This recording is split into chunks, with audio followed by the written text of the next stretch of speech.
Le 7 février 1986, décédé à Dakar, le professeur Cheikh Anta Diop, savant et égyptologue sénégalais de renom.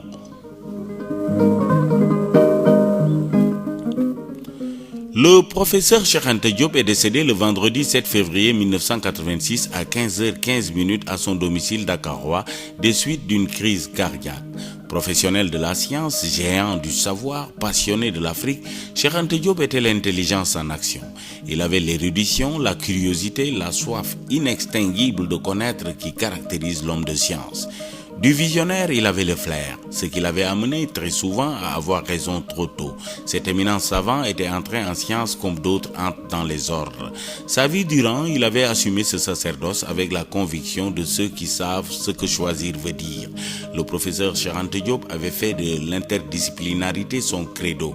À la manière des savants des temps anciens, il touchait à tout avec un incomparable génie. La philosophie, l'histoire, la linguistique, la physique nucléaire et l'esthétique n'avait guère de secret pour cet intellectuel de grand renom que l'on considère à juste titre comme le réinventeur de l'égyptologie.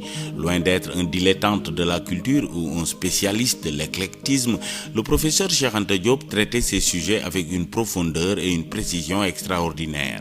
Cependant, cette autorité dans les domaines multiples qui étaient les siens n'en fit à aucun moment de sa vie un vaniteux du savoir, un pédant.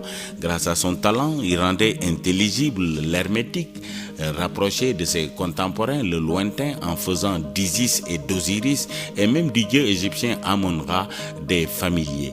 C'était cela aussi le professeur Cheikh Anta Diop, mettre son intelligence supérieure au service de l'homme en vulgarisant, à l'intention des spécialistes mais aussi du commun des mortels, le système hermopolitain, héliopolitain, memphite ou thébain. On se souviendra toujours du symposium d'avril 1982 organisé par les éditions Sankoré à l'université de Dakar pour interpeller une œuvre caractérisée par sa grande richesse.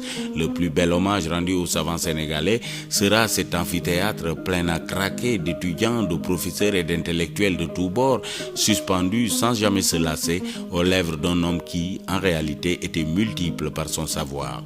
Son combat, c'était d'abord et avant tout la libération de l'Afrique.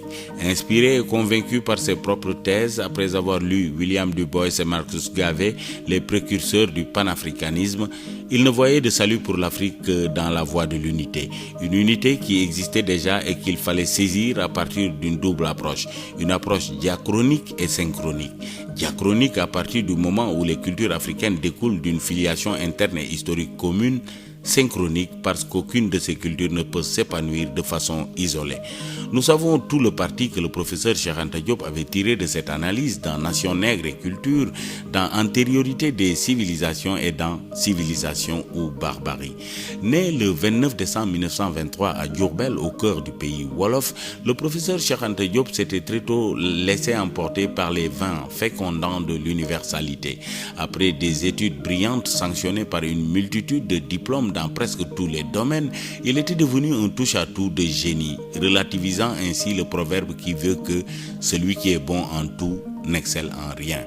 Professeur d'université, il était le responsable du célèbre laboratoire de carbone 14 de l'Éléphant, membre de plusieurs sociétés savantes, titulaire de plusieurs décorations sanctionnant la qualité de ses travaux.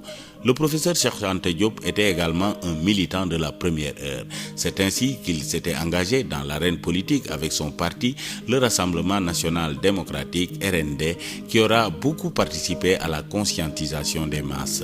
Le savant africain, avant d'être sénégalais, qui était Cheikh Anta Diop, a été inhumé le 9 février 1986 à Thiéitou, un village situé dans la communauté rurale de Denguiraï, aux côtés de son grand-père Massamba Sassoum, décédé en 1926. Le gouvernement était représenté aux obsèques du savant par le professeur Iba Der Thiam, ministre de l'Éducation nationale. En perdant Cheikh Anta, avait dit en substance le professeur Iba Der Thiam, le Sénégal perdait l'un de ses fils les plus dignes, les plus compétents, les plus créatifs, un de ses fils les plus intègres, les plus féconds, les plus géniaux. Fin de citation. Le professeur Cheikh Anta Diop a laissé une veuve et 4 enfants au nom fort évocateur de Jomo Kenyatta, Samori, Cheikh Mbacké et Massamba Sassoum.